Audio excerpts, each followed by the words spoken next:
Next, we're gonna get the fuel rail installed. I never pulled any of these out, so I'm not gonna change any of the O-rings here on the fuel rail, and I did this probably within the last 2 years. Plus, it's not real difficult to get to if I have an issue.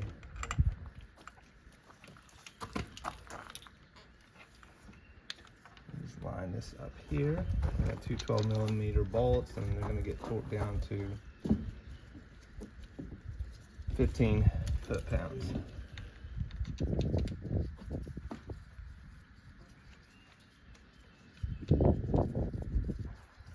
It says to just get them snug, and then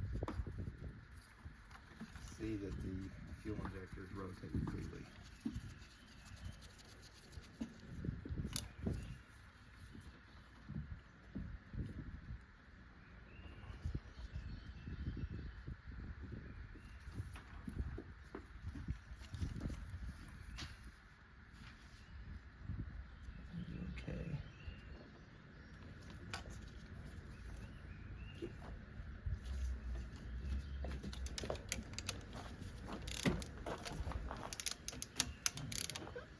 Go back and forth here.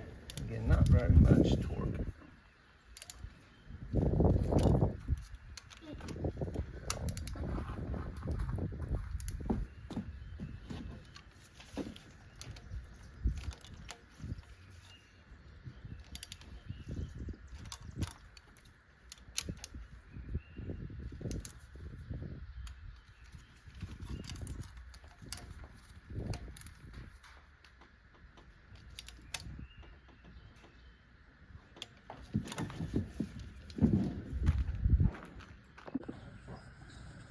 All right, next we're gonna connect the fuel filter to the delivery rail.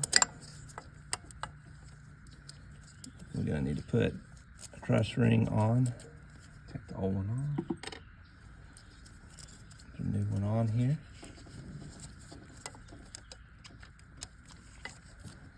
Take it out of the way here.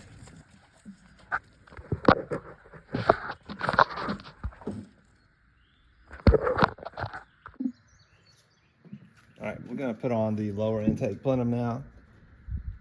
Install your gasket right here.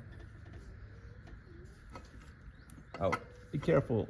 I had to take the fuel filter to fuel rail line off because I had to slide it in between here. So you want to put your lower intake plenum on first. And even with that, I'm barely gonna be able to get this thing on here.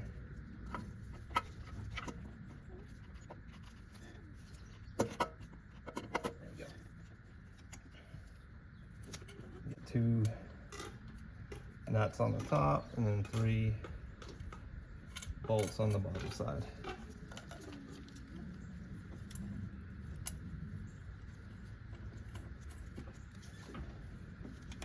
That's how the bolts look. And they need to be torqued to 22 foot-pounds.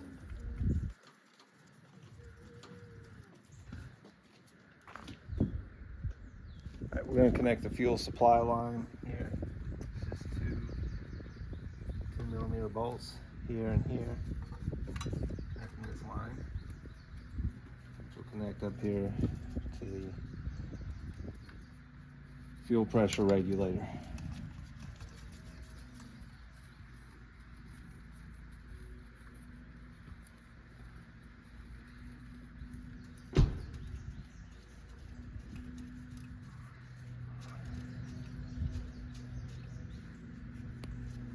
Too worried about torque, just snug so it doesn't fall off. That's all you're worried about there. Next, we're going to put this vacuum switch back on. Just one 12mm bolt.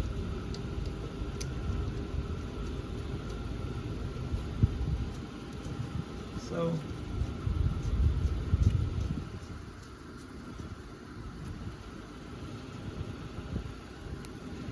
I'm just going to tighten it down snug. All right, we're gonna talk to the engine wiring harness just a little bit. I did that when I took all these sensors off, but I'll just point out the ones that I've got identified now. You got 4 fuel injectors, and they're like a turquoise color. 1, 2, 3, 4. Then you have the camshaft position sensor. It's black. You've got the crankshaft position sensor. That wire goes down to here. And then you have a knock sensor, and right in between here. All right, we're going to work on getting this upper intake air plenum on. Now this bracket goes on with a 12mm bolt, and it goes in this orientation right here. I went ahead and just loosely put it on there and then slid this down in there. First step, we're going to put the gasket on. All we'll do is we'll take the old gasket off here. I'm going to do everything here with one hand. I like getting a close up, even though the camera's going to be shakier.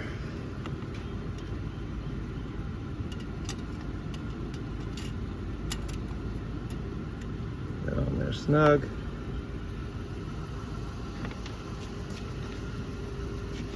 Now we're going to go get the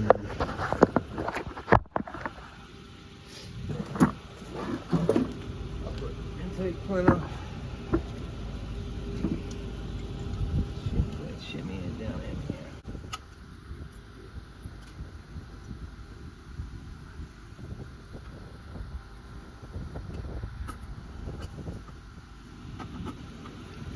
All right, making hay. Got 2 nuts, one on the outside, one on the inside.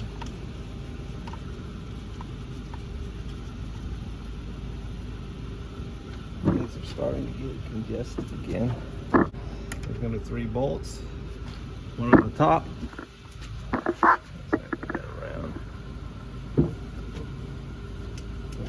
One on top's right in the middle.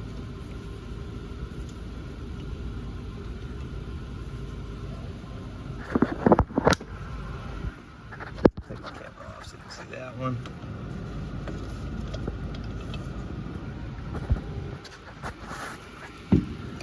And the bottom 2 is going to be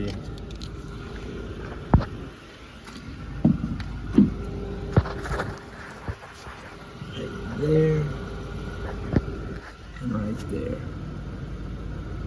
So we'll put those on, put them down to 22 foot-pounds.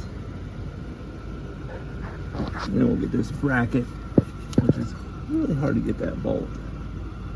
You can see it, but this bracket goes right there to the engine mount, a 12mm bolt. 2 other bolts or nuts. I didn't mention there's a grounding one off the engine wiring harness. 10mm right here on the front.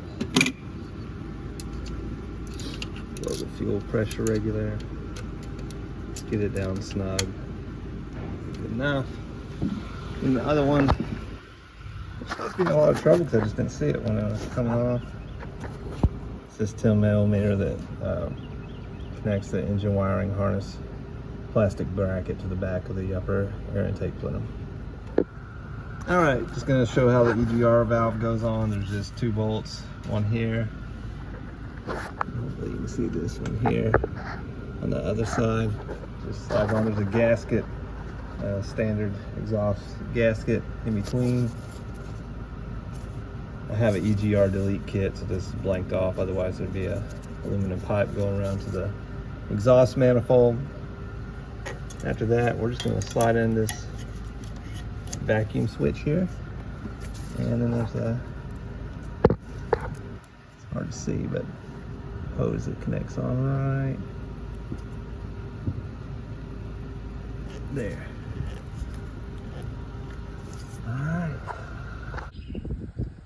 All right, we're gonna work on getting this AC bracket on here. Got 4 bolts. They're all different. Had it placed and I knocked it off.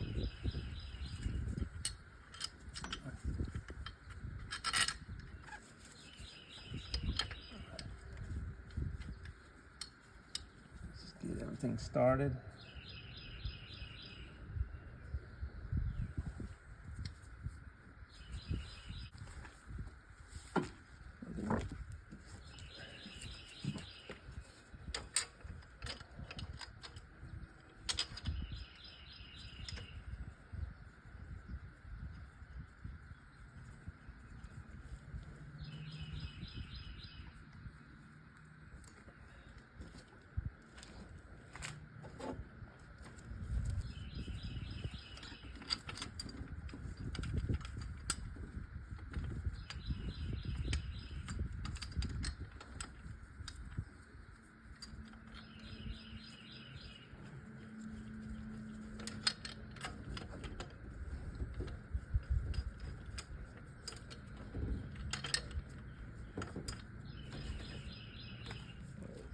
Speed the process up.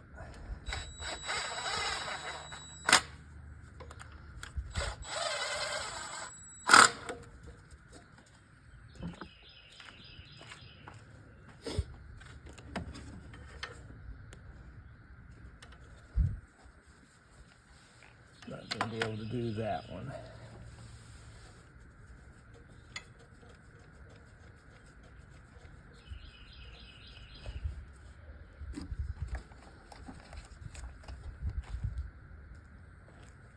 He's going to torque down to 32 foot-pounds.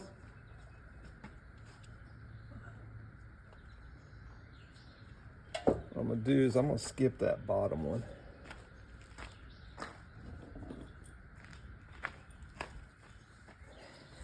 I think I am. Get the AC on here. Compressor.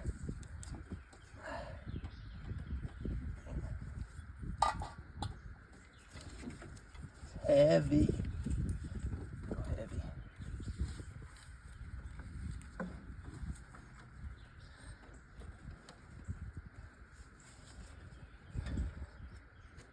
There's 2 or 4 smaller bolts here that are 12 millimeters.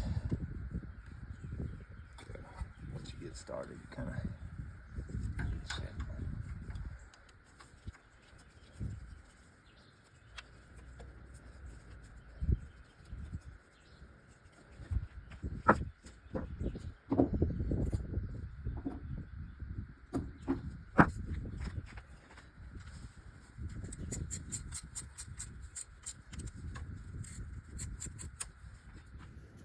Down here on the bottom side, gonna go ahead and get last 14 on here. You can.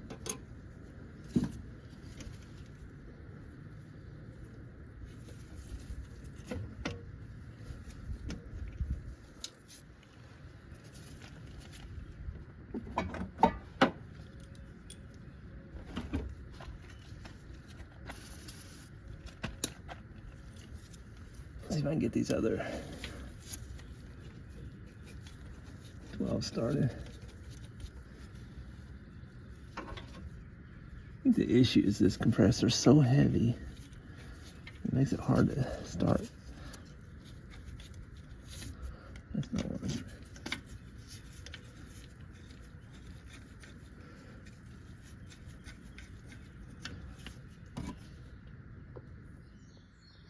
All right, almost 45 minutes later, I've got all 4 of them in.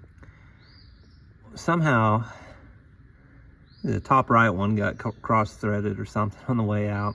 So I took the bracket all off again, kept spraying and running something to clean the threads up. I've got a kit that got some bolts and nuts that are made for clearing the threads out. So anyway, spent a long time doing that. And then if you can get a top and go a diagonal, that helps getting it in smoother. But anyway, got it in, gonna tighten it down. to 18 foot-pounds.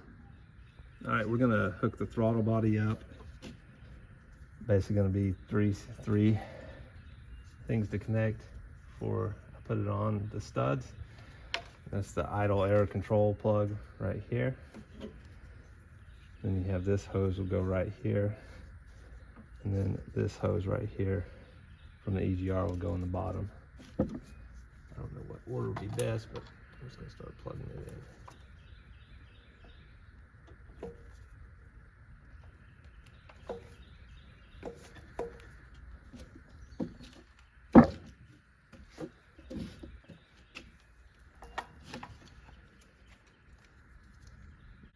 Back a little bit.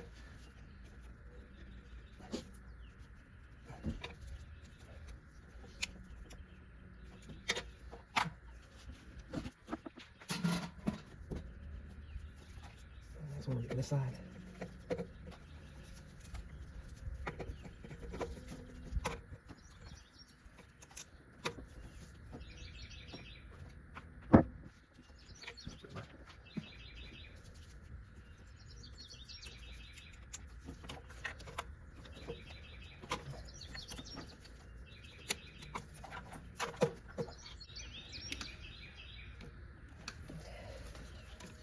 Put on a little white lithium grease before I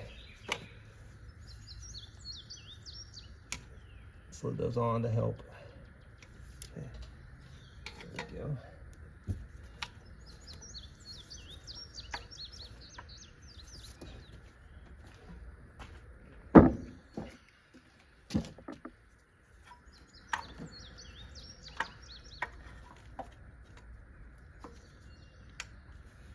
Basically plug that in.